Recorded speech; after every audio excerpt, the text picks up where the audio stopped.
nosotros un compañero nuestro, porque es integrante de la comisión, Luis Herrera, pero con un perfil que hasta ahora no se había manifestado. ¿Y cómo surge este perfil? Surge de una iniciativa de la comisión de hacer una acción política consistente en ir al Palacio de Tribunales con carteles que digan "Corte corrupta fuera", que implica una, digamos, iniciativa que hasta ahora en la comisión no se había dado, que yo recuerde, o por lo menos se puede tomar conciencia de que es una iniciativa política.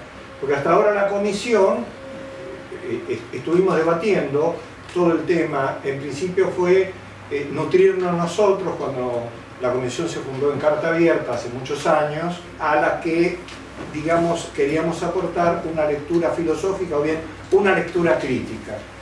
Entonces, ese fue un primer tiempo de la comisión. Después vino un segundo tiempo de la comisión cuando se cerró para nosotros la biblioteca, porque ganó Macri, y ahí surgió otra iniciativa que era convocar gente a la que no solo nos informara a nosotros, sino que difundiera un pensamiento nacional y popular, y así fue como convocamos a Moró, a Zaffaroni, a Barcesat, que dieron temas ya con una orientación determinada. Por ejemplo, Barcesat, junto con Cruz, el tema era ¿qué poder judicial queremos? No qué justicia queremos, ¿qué poder judicial queremos? En el caso de Barcesat, Zaffaroni, es ¿qué constitución queremos? Entonces ya entró en nosotros el afán de que era necesario un cambio de constitución y que en nuestro país, en los 12 años ganados, no se llegó a dar. Entonces, nuestra actividad ya estaba apuntando hacia ese rubro, pero con un objetivo, no solo informarnos a nosotros. Todas estas entrevistas eran filmadas, y el objetivo ¿cuál era? Cuando llegue el momento donde hubiera conciencia social como para que se pudiera gestar un movimiento popular, plebeyo, digamos, que exigiera un cambio de constitución, nosotros colaborar en difundir el pensamiento con el objeto de modificar la Constitución. Por eso todas las charlas eran grabadas, e incluso nos pusimos en contacto con David Youth, que directamente nos hizo un curso de historia social, económica y política de la Constitución argentina. Sí, adelante. Entonces, todo eso también fue grabado y el objetivo seguía siendo el mismo. Es decir, incluso estuvimos reunidos con un técnico de Canal 7, de la radio oficial, que entendía de la parte informática como de todos los discursos que teníamos a disposición, tomar fragmentos como para hacer esa difusión cuando pensamos que había llegado el momento oportuno para ayudar a, digamos, a pensar el tema de la Constitución, a poner palabras en la población como para que reflexionaran el tema de la Constitución, a semejanza de lo que vimos que hicieron nuestros padres de la patria grande. Fidel hablando 8 horas a un pueblo prostituido por la cercanía de Estados Unidos, que tenía, como pasaba con Venezuela, el flujo verbal disminuido, en el sentido de que carecía de educación, carecía de medicina, carecía de todo. Entonces, aportar a la población un discurso como para que pudieran pensar, debatir el tema de qué constitución haría falta a nuestro pueblo, y que el pueblo participara en ese querer un cambio de constitución y la modalidad de esta constitución. Ampliando el panorama, nos dimos cuenta que a nosotros en historia, en derecho, nos enseñaron solamente la República Argentina. Para nosotros no existía la patria grande. Y la gran sorpresa fue cuando ingresaron compañeros uruguayos, donde tienen otra concepción de la patria, donde en ellos se da una idea de la patria grande, posiblemente por los avatares que sufrió el proyecto de Artigas, que fue limitado por los intereses de los de los latifundistas y los comerciantes de los puertos de los países con los que limitaba Brasil y Argentina. Entonces, tanto es así que en un momento determinado se difundimos entre nosotros un texto de Horacio López, de Horacio López, donde hablaba de los héroes de la patria grande, que nosotros cuando lo estudiábamos era como hoy aparece en una página en chiquitito una noticia trascendente. Para nosotros no era trascendente. Para nosotros San Martín había liberado 3 países y eso es una falsedad rotunda, porque San Martín y Bolívar fueron los libertadores de América, donde entraba Artigas, en fin, entraban diferentes héroes. Hasta en ese momento vimos esas carencias. Primero empezó con que la única constitución que conocíamos, los que teníamos formación en derecho, era la argentina. No teníamos conocimiento de otras constituciones. Y eso hizo que en nosotros surgiera la inquietud de estudiar otras constituciones, y no constituciones burguesas, no, constituciones latinoamericanas de países que estaban a favor de la patria grande. Y así fue como y tuvimos un acercamiento a la Constitución de Bolivia y otro acercamiento a la Constitución de Cuba. El tema no era tanto entender otra constitución, sino saber que habían otras formas de establecer la ley de leyes, la ley superior de un país, con modalidades diversas, ¿no? La Constitución de Venezuela dice que hasta tiene recetas de cocina, es decir, va de acuerdo con la idiosincrasia de cada pueblo. Ahora, lo llamo a Luis, y el objeto era, inicialmente, que aquí habíamos aprobado ir a hacer una iniciativa política con el objeto de que nos siguieran otros, es decir, denunciar a la Corte como corrupta, pero con el afán de que esto se difundiera y que otros fueran a acompañar esa movida más allá de la nuestra, ¿no? Entonces, no teníamos gente, los voluntarios éramos Juan y yo, y que si hacíamos una movida así, hacía falta por lo menos una semana estar 1 hora ahí con carteles denunciando a la Corte, pero además había que difundirlo. Una micro movida. La punta de una movida con el afán de popularizarse. Es decir, era un corte en el quehacer de nuestra comisión, porque nuestra comisión siempre fue a las convocatorias, pero nunca convocó una movida política. Y esta es la convocatoria de una movida política. Le pedí a Luis que necesitábamos gente, pero cuando me encuentro con Luis, y le hablo de que queríamos difundir, me abrió un panorama de los recursos de difusión que habían, que él manejaba, y nosotros, digamos, lo hacíamos de manera chapucera, ¿no? El que más entendía era Pablo Chamley, que fue el que subió a nuestra web todas las filmaciones que hicimos de las personas que convocamos con el objeto primigenio de apoyar la conciencia social del cambio de la Constitución. Entonces, cuando me encuentro con Luis, dice, sí, no, ahí se podría entrevistar. Empezó desde el pie y fue subiendo, y después empezó a hablar del TikTok, ¿vieron? Esa movida por WhatsApp que me dejó asombrado, y en el sentido, bueno, vine por una cosa y le propuse ahí una charla, la propuse a la comisión y la comisión aceptó. Es decir, ¿por qué empezamos por la Corte? Porque quien hoy gobierna formalmente es la Corte. Formalmente en el sentido de que sale una ley, sale un decreto, sale lo que sea. ¿Qué dice este decreto? Lo que la Corte, lo que el Poder Judicial dice que dice. La verdad de una ley en el sistema burgués capitalista es que son los jueces lo que dicen lo que la ley dice, y los jueces, la última instancia, la Corte, es la palabra de la verdad irrebatible, más allá de que se pueda concurrir a otras instancias transnacionales, pero que no tienen en principio efectividad positiva en nuestro país lo pueden tomar como recomendación. Si no, Milagro estaría suelta, qué sé yo. Entonces, por este motivo, empezar por la Corte, que es la parte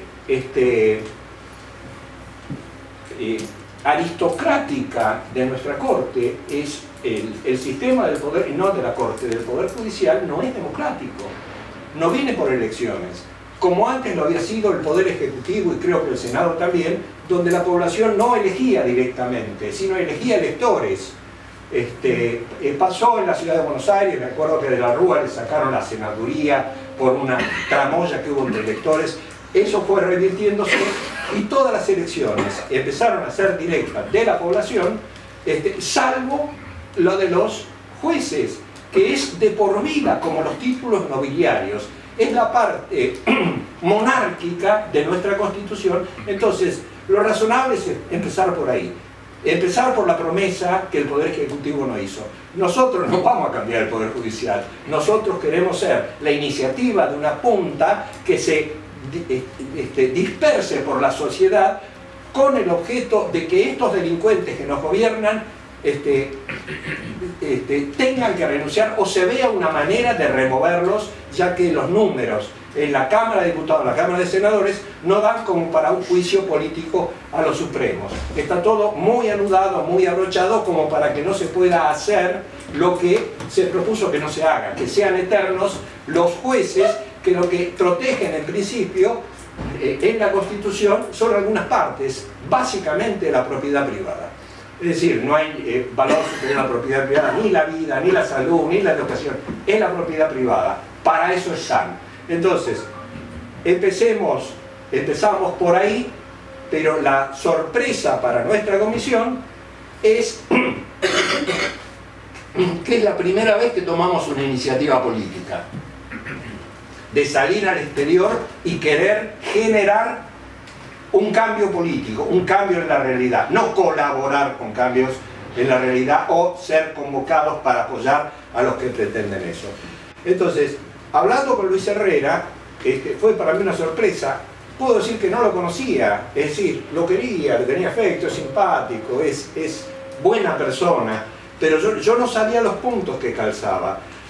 De repente veo que en su currículum está que es máster en comunicación, que no es un título inocuo para este momento que nos viene bien. Y no es inocuo, sí. Tan no es inocuo que el conversatorio de los jueves, al que muchos de nosotros veemos y escuchamos, donde están los coordinadores Vudú, Aronskin y Moca, la última palabra de la última reunión fue Moca convocando a 2 integrantes de ahí con el objeto de entender un poco más de la difusión a través de las redes. Entonces, es coincidente. Aquí está Luis, que maneja ese tema y que ahora, bueno, va a hablar y se abrirá una conversación. Él lo manejará, si hace falta. Hay una coordinadora monárquica, que es la de siempre, que es Ana, pero moderadora. Sí, es moderadora, pero queda librado a tu decisión, no hay problema, que lo que vos quieras estará bien. Se pueden auto-organizar en una charla así, espero, ¿no? Bueno. Sí. Bueno, primero agradezco mucho a Osvaldo esta generosa introducción, particularmente después de haber mencionado nombres, apellidos de personas con mucho más antecedentes, currículum, conocimientos, etcétera, que yo. Así que vengo a aportar un poco algunas cosas de las que conversamos con él, una charla muy agradable, y que, bueno, mi intención es señalar 3 o 4 puntos, 3 o 4 aspectos, que por lo menos empecemos a pensar quizás establecer alguna agenda para alguna acción. Eso me supera a mí, creo que la comisión está ahí, es la que tiene que movilizar. Así que, bueno, para arrancar con el dato de la experiencia comunicacional. Para mí va a ser necesario volver al triste 2017, cuando se jugaba toda la cuestión de la reforma previsional, previa a algunas acciones nefastas del equipo destructor de Macri, que se encargó, digamos, de ir abrochando siempre, y esto tiene mucho que ver con lo que acaba de decir Osvaldo, en la justicia ciertos hilvanes que aseguren que en el futuro ya la costura quede bien firme, más bien que un hilván. Entonces, por ejemplo, al entregar ese dinero de la famosa, yo diría, estafa histórica, tentó a muchos como el gran beneficio, el que benefició a los jubilados. Ese fue el primer engaño nefasto. Nosotros, a partir de ahí, jubilados, yo militando con otros grupos de jubilados, empezamos a hacer de todo tipo de movidas para desembocar en el 2017, acá, cerquita de acá, en el Congreso, donde se debatió, nos gasearon, nos cascotearon, nos garrotearon por ir a reclamar lo que era nuestro. Y quiero llamar la atención, y acá les planteo una pregunta, a ver si coincidimos en un punto. Mi percepción fue que los hechos en los que los jubilados empezaron a sufrir los garrotazos, ya no solo al bolsillo, sino al cuerpo, de parte del macrismo, fue el principio del fin de su caída en las elecciones que siguieron. Es una pregunta, y a ver qué reacciones tiene, si ustedes perciben lo mismo, si les parece que sí, que no, que cómo, que por qué. Me gustaría escuchar.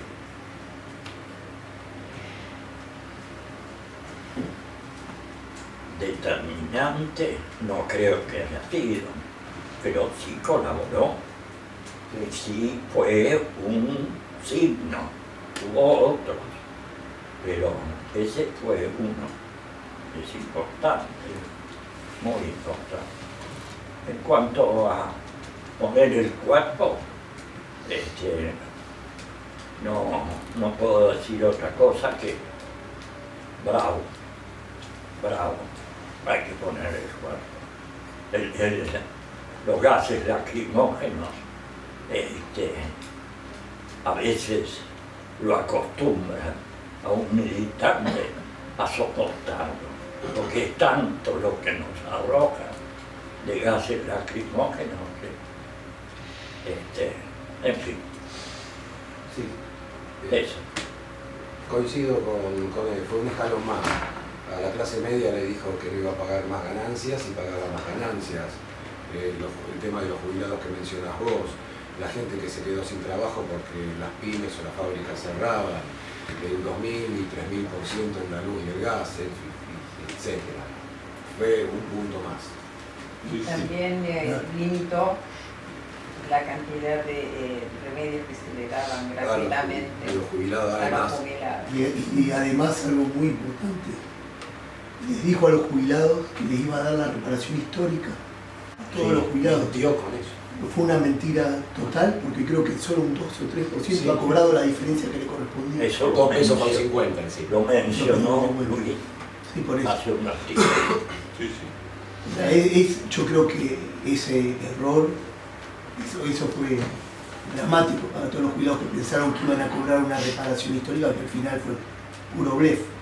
Sí. Bueno, yo debo confesar que caí en la estafa histórica, entonces un ejemplo, grosso modo, me dan 56 y me quitan 45 porque no puede superar determinado límite. Entonces me saca una infinidad de plata.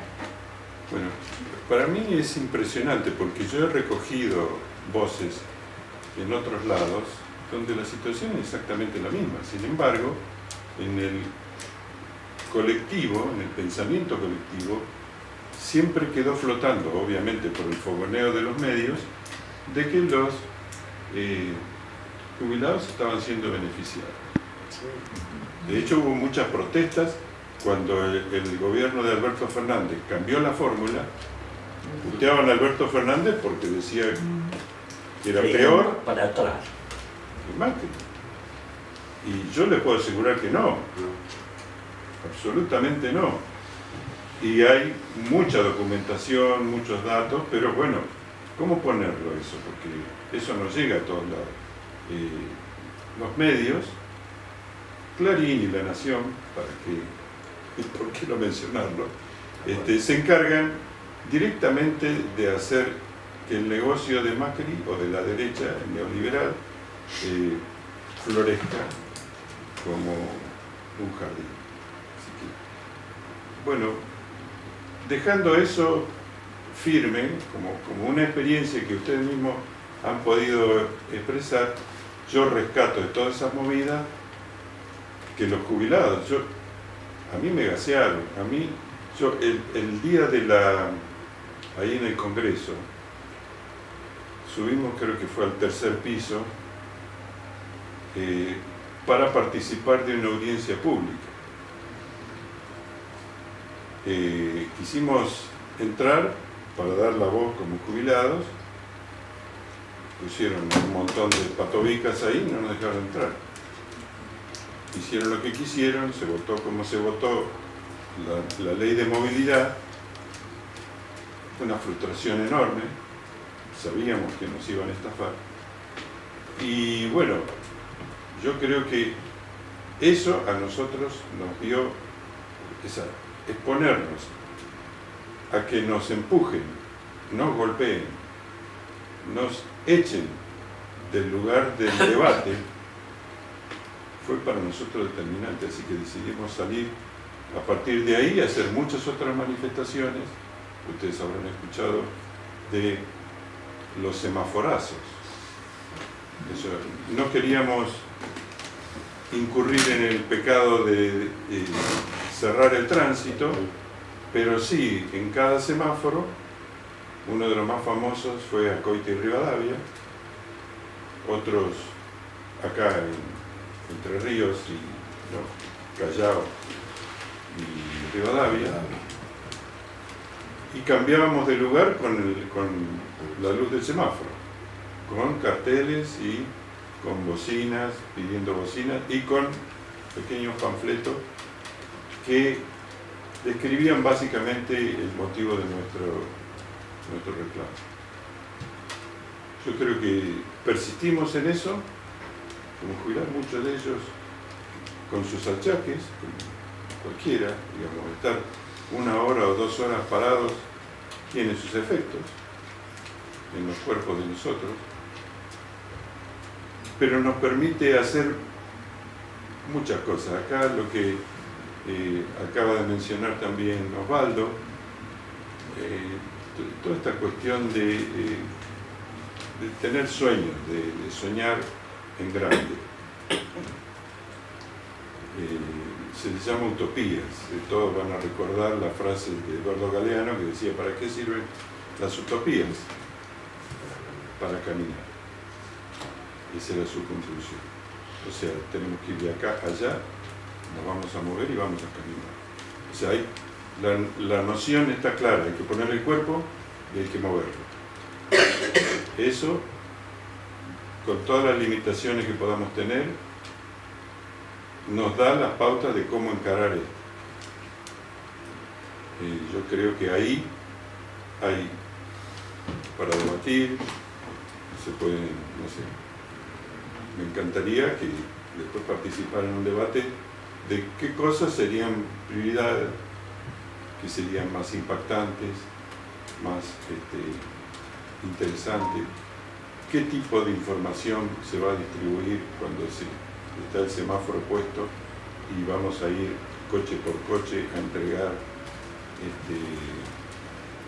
el mensaje, que debe ser breve, que debe ser conciso, debe decir exactamente qué es y para qué? Consigo. Tenemos que aprender de los trapitos que hacen eso. Es solo un elementito de presión, pero podemos pasar el trapo también. Para, digamos, no descarto ninguna de esas opciones, porque tienen que ver con poner el cuerpo. ¿Quién se va a ofender si uno le pasa una gamuza al parabrisas? El Y le trapito no va a entrega. correr, Sí, el trapito no va a dar. Bueno, no va a dejar. bueno, lo vamos a invitar, porque ese, digamos, no se va a jubilar si sigue así. Eso sí, las monedas las ponemos en común. Ahí está.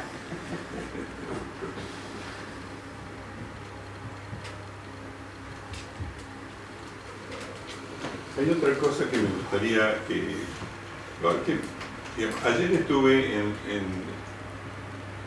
la celebración de la democracia acá en Plaza de Mayo. Era la primera vez que yo salía a poner el cuerpo.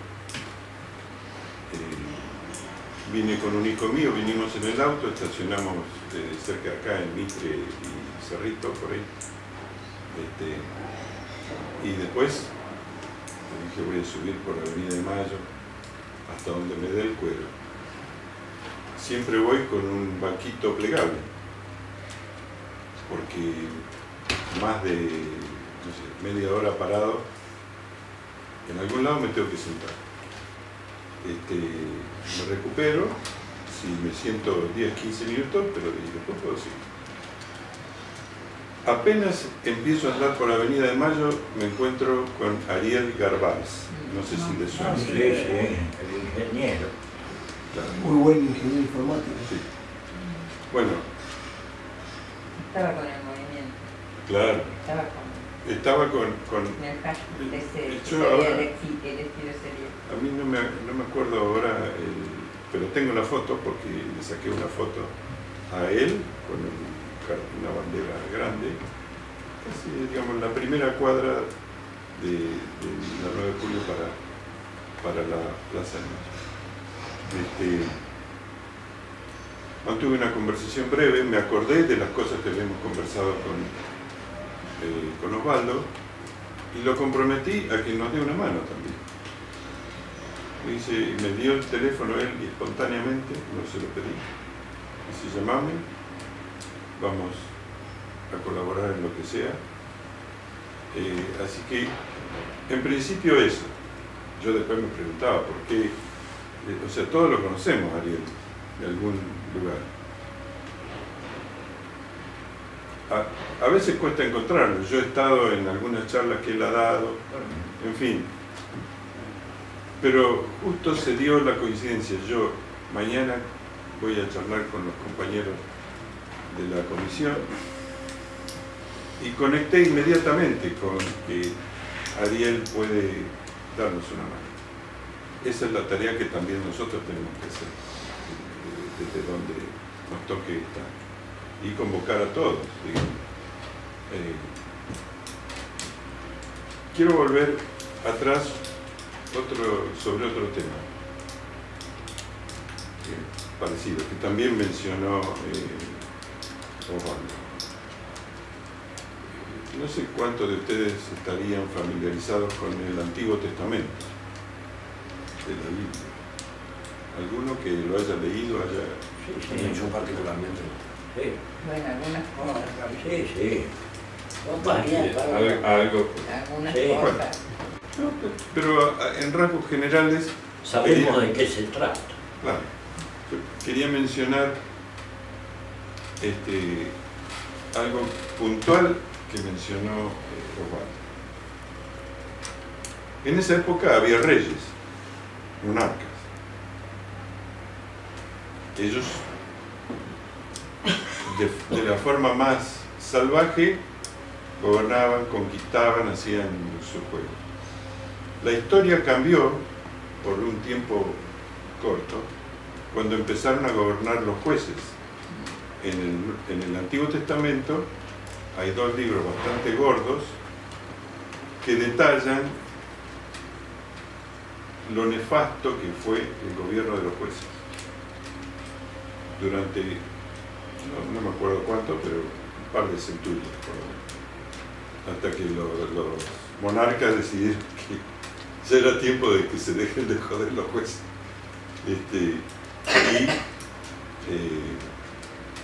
y retomar ellos el poder. Bueno, estamos en un tiempo bisagra. No nos gustan ni los monarcas ni los jueces como quienes dictan nuestra forma de vida. Y acá quiero hacer mención a una cuestión muy particular. Y vuelvo, perdonen la insistencia, al tema de jubilados.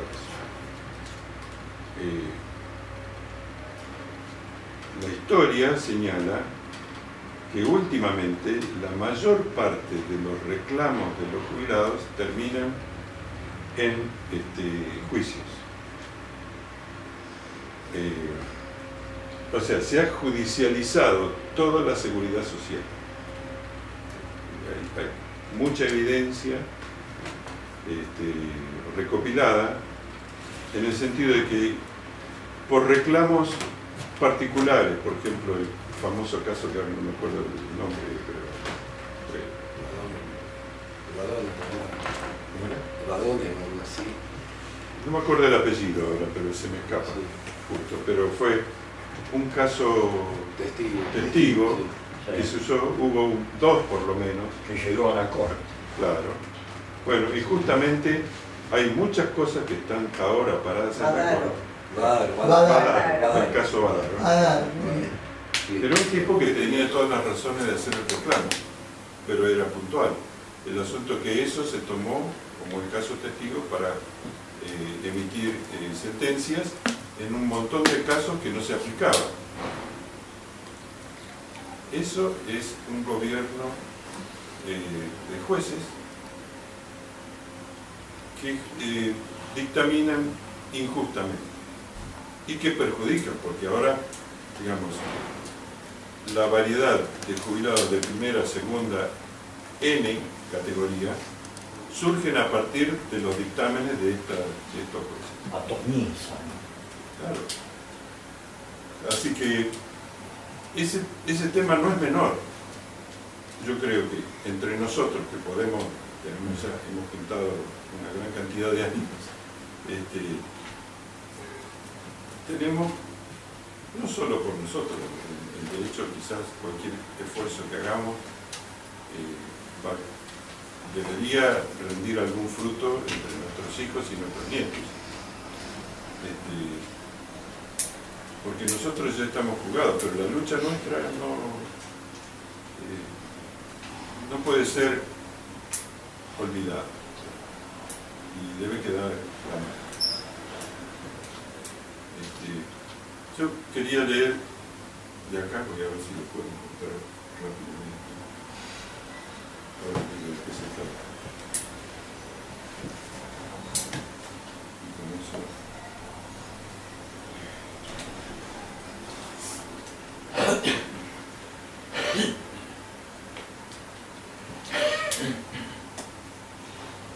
Y después abrimos un poco a una conversación y un debate.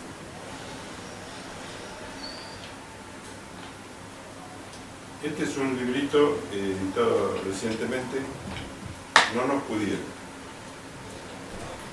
Es una recopilación de historias personales, pensamientos, poemas de personas que fueron torturadas en la dictadura, de personas que fueron encarceladas, que tuvieron que emigrar a América. Casi todos ellos fueron desplazados de la patria, expatriados a otros lugares desconocidos para ellos por sus pensamientos. Uno de los que escribió acá es el actual jefe de terapia intensiva del Hospital Milstein, que está en la calle La Rioja. Se llama Daniel Pina. Voy a leer, no es muy largo, no voy a leer todo, ¿no? Pero voy a mencionar el primer párrafo y después vamos para el último. Dice: en toda realidad los actores involucrados tienden a definir roles y, a su vez, estos roles están vinculados a un proyecto. Estos roles pueden estar biológicamente determinados y siempre relacionados con el contexto en que esta realidad se desarrolla. En los organismos no humanos, el determinismo biológico será el gran protagonista. El proyecto siempre es la sobrevivencia de la especie correspondiente. Eso ya nos tira una base para pensar. Y el título de este pensamiento: no fuimos víctimas. Voy al último párrafo.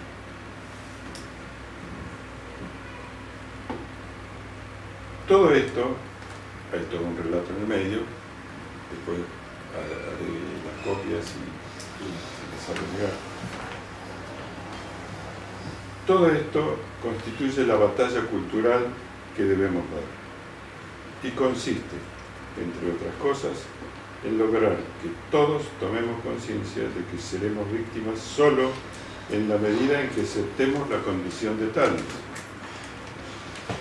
Que cuando los dominados, los pueblos, que somos la mayoría, reconozcamos nuestra hermandad y amparados en nuestro vínculo solidario, enfrentemos a los que nos dominan. La historia se escribirá en el lenguaje de los pueblos y no con el de las modernas oligarquías sin rostro que son las corporaciones. Los perseguidos, los desaparecidos, los torturados, los encarcelados, los sobrevivientes, los exiliados, los que levantamos nuestras voces, los que tenemos la mano abierta y el abrazo fácil. Para nuestros compañeros, para nuestros vecinos, los que somos capaces de sentir dolor por el dolor de nuestro pueblo. Todos nosotros ni fuimos ni somos víctimas. Hemos sido y somos luchadores sociales los que elegimos correr el riesgo de morir de pie para no vivir de rodillas.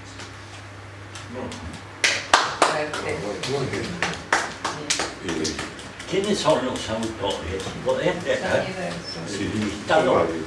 Ricardo D'Amico. ¿Ricardo qué? D'Amico. Ricardo D'Amico, Guido Actis, Avelino, es un apodo, Reinaldo Puebla, Daniel Pina, es el que escribió lo que acabo de leer, Luis Ocaña, tiene algunas historietas de Daniel Cubertone, el diseño digital es de Pedro Torres, un militante de la Federación Gráfica Bonaerense, que es el amigo con el que yo me conocí y me encontré en las calles, militando por los jubilados. Vive actualmente Pedro Torres en Mendoza y ha venido aquí la mayoría de las convocatorias que tenían que ver con los jubilados. Así que yo estoy muy contento de esta posibilidad de haber compartido estos breves momentos. Me parece que con esto tenemos mucha carne puesta al asador para, digamos, pensar, para nutrirnos, para recuperar todos los entusiasmos que por ahí han quedado arrinconados en algunos lugares, en algunos de nuestros queridos, nuestros conocidos, y tenemos que volver y con mucha más fuerza. Yo creo que lo que nos ha movido a nosotros fue que usamos mucho el pensamiento, la cabeza, las lecturas que tenemos, nuestros aprendizajes. Sigue siendo, a pesar de que somos más, estamos en desventaja quizás, necesario poner el cuerpo, de alguna forma. En la calle, en las redes. Otra reflexión así rapidita. La idea de la red es, para mí, apasionante desde el punto de vista de las comunicaciones. Las redes pueden tener distintas estructuras. A veces cuando identificamos personas como un profesional como Ariel Garbars, de inmediato pensamos en el referente con un conjunto de formaciones estrellas, tipo estrella, alrededor, con un destinatario del mensaje, pero el emisor es Ariel, o el que conforma el mensaje. Si bien hay otras estructuras de redes, que no vale la pena abundar hoy, yo quisiera proponer más bien una trama de un tejido. En esa confluyen quizás distintos hilos, cada cual con sus aprendizajes, con sus colores, con sus texturas, que se entrecruzan, y quizás en varias capas. Los invito a que pensemos juntos una trama de redes en la que no solo poner el cuerpo sea uno de esos hilos y encuentros, sino los mensajes que enviamos también pueden ser congruentes con los otros mensajes, para que al mirar la trama todos podamos verla armónica, pareja, con un mensaje común, aunque las expresiones vengan de distintos ángulos, con distintas formas de decirlo. Y en ese sentido me parece que hay mucho para aprender y para hacer. Así que les agradezco nuevamente. Voy a tratar de conseguir más ejemplares de este libro para que todos lo puedan tener. ¿No se pueden comprar? Me parece, no estoy seguro. A mí me llegó Si tenés ¿Editorial? gratis, pero... Si tenés que pagarlo, Hay que comprarlo. Bueno, sí. Y que lo retribuimos. Hay que comprarlo. Bueno, tengo este otro libro, que capaz que lo conocen un poco más.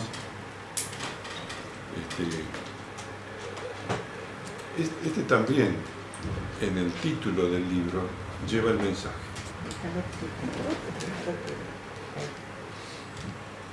El mensaje es nunca más. Nunca más económico. En este caso económico. Pero nosotros tenemos mucho más nunca más. Hemos llegado a decir, y escuchamos a Alberto Fernández decir, nunca más es nunca más. Y hay que llevarlo adelante, pero tiene que venir de abajo. O sea, yo puedo escuchar a Alberto Fernández, puede inspirar simpatía. Nosotros tenemos que elevar ese mensaje para que esa cosa pueda ser una realidad. Para que esa trama sea coherente, atrayente, convocante y con un mensaje único, nunca más. Nosotros esto ya lo pasamos. El mensaje del amigo Pina, el compañero Pina, en relación a que no somos víctimas, hemos decidido correr riesgos. Parece poco, pero es mucho. Bien. Muchas gracias. Muy bien. Muchas gracias. Como propuesta podría ser que las gestiones de jubilados las conozcamos nosotros, para que personalmente o grupalmente participemos en ella, y viceversa, que ustedes, ante nuestra tarea de hacer caer a esta Corte Suprema, también contemos con algún jubilado que quiera poner el cuerpo.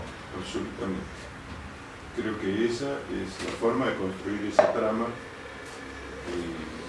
que nos va a fortalecer. Que el eslabón de esas dos cadenas sea Osvaldo, me parece. Yo tengo tu teléfono. El embajador acá. Tengo tu teléfono, te puedo llamar también. Sí, sí. A mí me pasó respecto de la propuesta que aprobó la comisión de ir al Palacio de Justicia con carteles contra los Supremos, que de repente me dio miedo por nosotros, los que poníamos el cuerpo. Se dio en la situación donde mataban a los chicos por portación de cara, por portación de gorra, con una brutalidad amparada por el ministro de Seguridad de la provincia de Buenos Aires, que es de un gobierno del palo. Poner el cuerpo implica también poder combatir el miedo. En su momento se dio el proceso del 76, donde hubo una reacción de los jóvenes que empuñamos, no porque yo lo haya empuñado, sino que fue mi generación, las armas para luchar contra un orden social y económico injusto. Antes del 76. En el 76. Sí, nos O acabaron. sea, eso empezó antes. No, en el la lucha. 76 empezó, digamos, la represión de verdad Es la contra Sí, sí, claro, claro. pero la lucha empezó armada antes. comenzó antes. Sí. No, En los incluso 70, en Pase a la por decir, clandestinidad, todo ¿cómo- eso, cómo- pero la más brava empezó en el 70, 71, Luis, 72. recuerdo, no sé, pero el caso de Norma Pla, me viene a la Sí, hay que memoria, yo no era recordarlo. jubilado, Hay que y no recordar sé en eso. qué, pero que también no sé que se enfrentó con Caballo, que estuvo, Que lo hizo llorar. que lo hizo llorar a Caballo. Recuerdo, cuando vos decías poner el cuerpo, los gobiernos decían la flauta, porque ahí yo Había recuerdo un que había paradigma. jubilados Había que un se montón de acostaban en la jubilados. avenida Rivadavia y paraban el tránsito acostados a la Rivadavia y avenida. Bueno, Callao. ponían el cuerpo también. Y se iba a Es la el casa, paradigma. y se iba a la casa de Caballo también. Algo así, se iba a la casa de Caballo. Y se preparaban chorizo. Iba, Sí. sí, No se lo hizo a mí, Figueroa como abogado, Corta. me encerraron una vez en uno de los edificios de tribunales porque los jubilados cerraron la puerta e impedían salir y entrar. Que eso me sirvió para un cuento, pero eso es otra historia, ¿no? es otro cuento. Pero era una acción que a mí me parecía soberbia por los que yo veía que eran viejos. En ese momento yo era mayor, pero no era viejo, no era tercera edad. Y me sorprendía la energía, además de Norma Pla, pero estuve encerrado ahí admirativamente. No, algunos jubilados son asombrosos. La fuerza, o sea, y juntos esa fuerza se multiplica de una manera impresionante. Todos nos sabemos padecientes de dolores y de cosas, de riesgos. La pandemia, además, ¿qué voy a decir? Incidió fieramente en nosotros, en las cabezas de las personas, de los mayores también. Ahora la vejez tiene una ventaja que te hace perder el miedo. Yo, por ejemplo, era miedoso, ahora no lo soy un carajo. Lo que hace Sí. es bajar las inhibiciones que uno tiene. El 19 de diciembre Sí, del las 2001, yo era grande, pero no era viejo. A las 8 de la noche estábamos pateándole la puerta en la casa de Caballo. Y poquito tiempo, minutos después, Caballo renunció.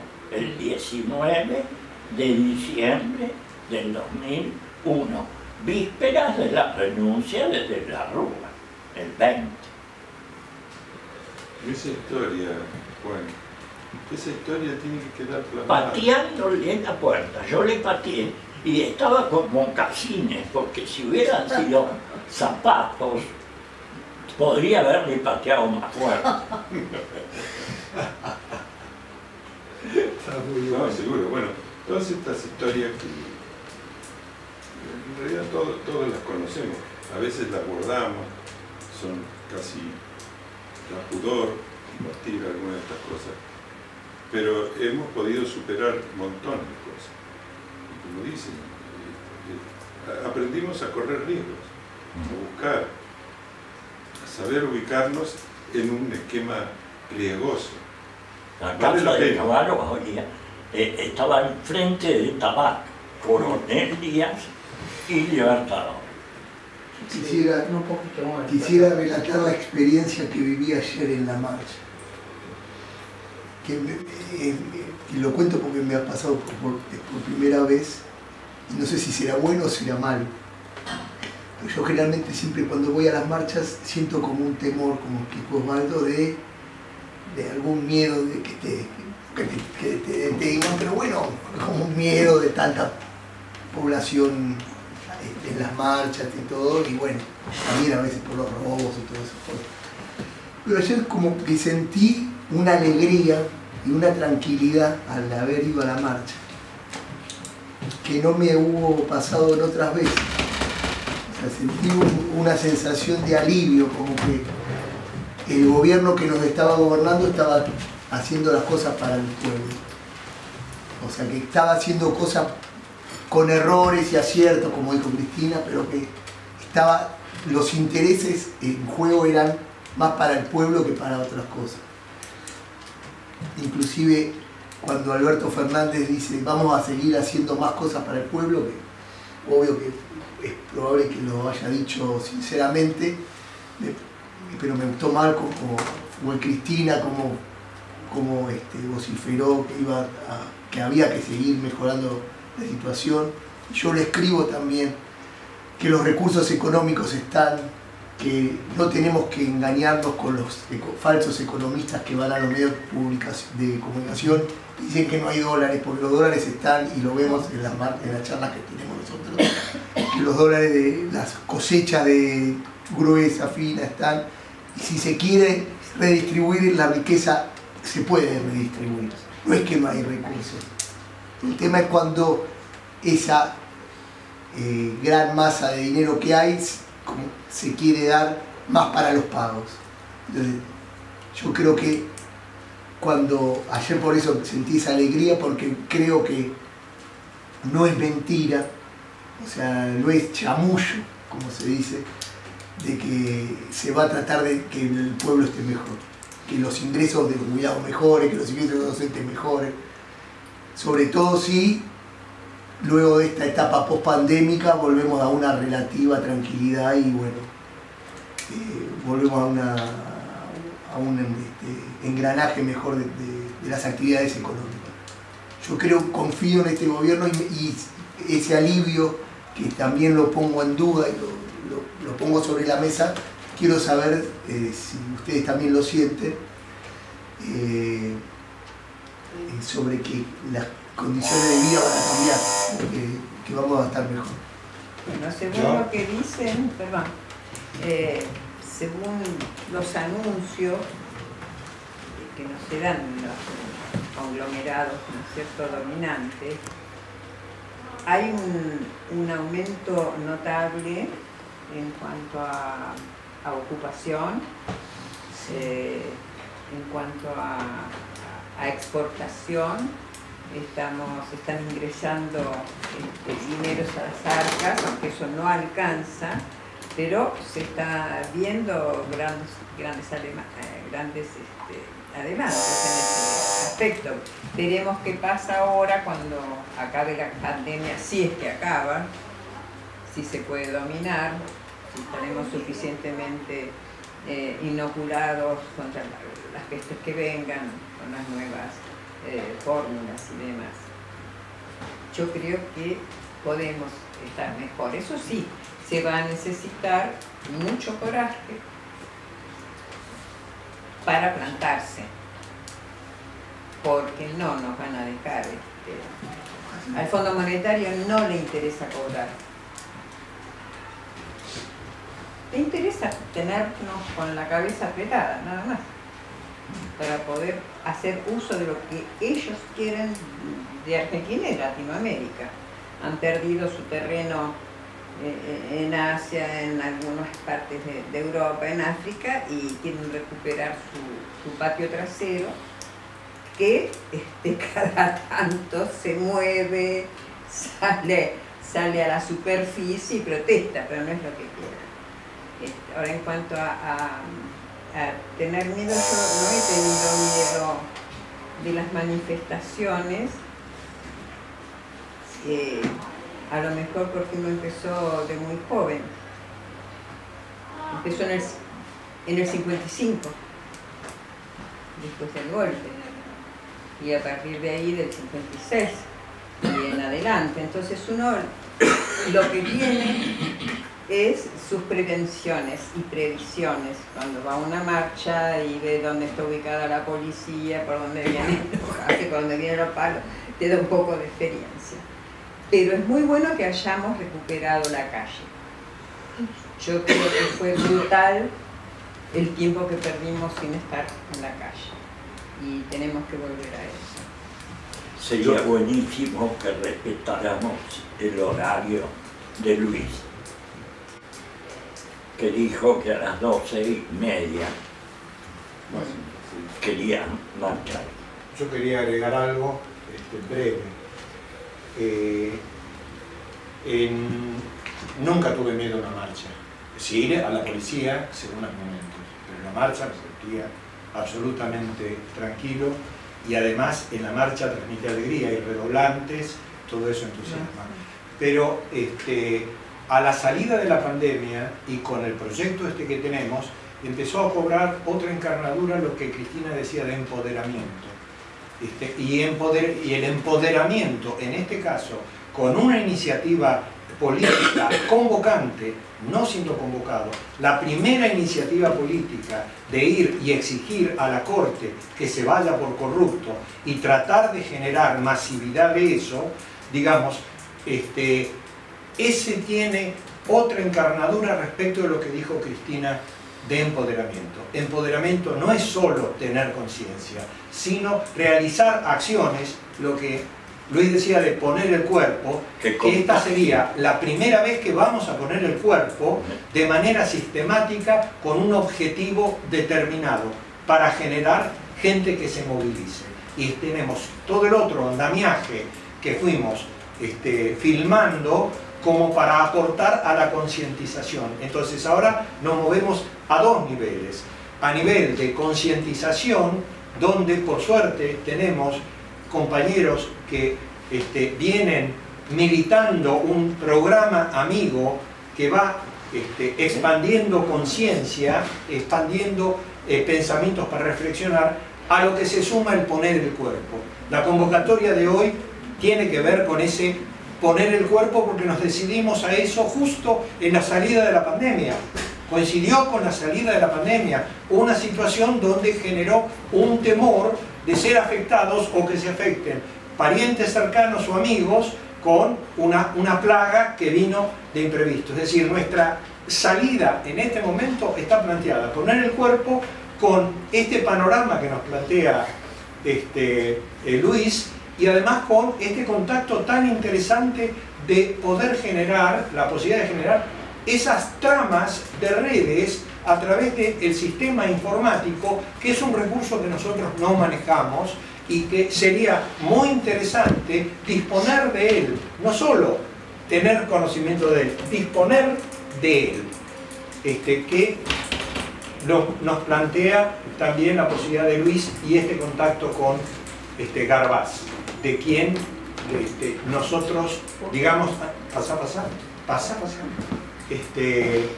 tenemos una percepción de mucha admiración, porque yo creo que fue el que intervino en el caso Maldonado y que ahí se difundió respecto de poder localizar a través de los recursos tecnológicos. Celdas.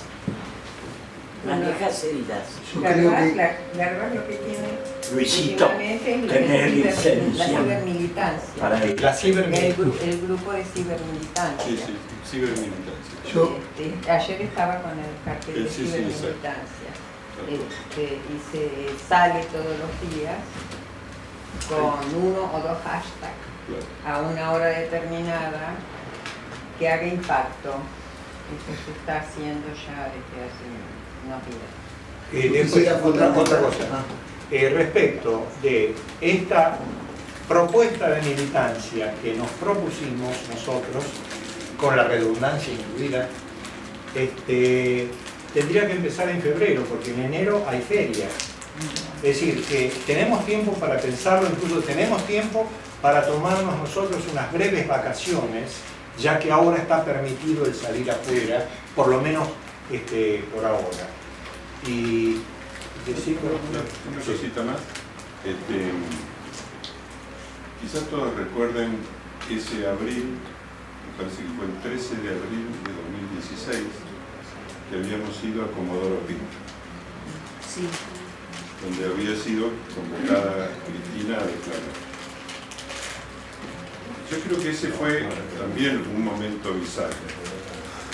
Momento bisagra en el que la gente común, el pueblo, nosotros que nos entendemos sujetos políticos, informados medianamente, sentimos la necesidad de estar, no solo por Cristina. Yo creo que a veces tengo la idea de que la figura de Cristina se transforma en un fetiche, idea a la cual me resisto. Digamos, para mí representa mucho más de lo que su figura es, y tiene que ver con nosotros, con el pueblo, y a eso es lo que voy. Pero cuando fuimos ahí, no solo estábamos protestando por ese atropello de esa llamada a declarar a Cristina, sino por el Poder Judicial, por todo lo que representaba Comodoro Pi, y representa todo lo que... llovía inolvidable. Y yo fui con mi nieto, y yo llevaba una camarita, y yo digo, esto lo tengo que dejar puesto en algún lado. Entonces, se me ocurrió preguntar a gente que estaba empapada, bajo un paraguas, chapoteando hasta los tobillos, lleno de agua, y filmar. Mi pregunta fue para cada una, son cuatro personas, no alcancé a hacer más, pero bueno, yo con 4 personas que respondieron a la pregunta, ¿por qué está acá?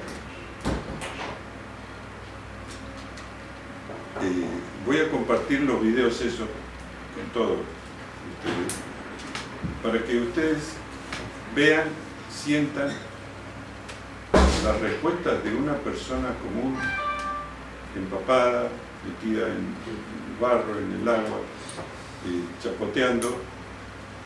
¿Por qué está ahí? Y es toda una revelación. Nosotros tenemos que, para poder hacer desde el pie ese tipo de cosas, decir nuestra voz, amplificarla, buscar voces afines que expresen algo sobre un tema en particular. Porque la cuestión de la Corte, para muchos, figura en una especie de nube parecida al ciberespacio. Inalcanzable. Inalcanzable. Los togas, que es el revés de gato,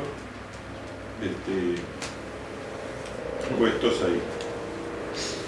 Y son inalcanzables, de hecho, son monarcas. Supremos. Y lo ejercen, están ejerciéndolo. Esa opresión tenemos que manifestarla, porque aunque seamos de diversas actividades que no impacten directamente en nosotros, hoy estamos sufriendo consecuencias directas de su accionar o de su desidia. Así que me parece fundamental.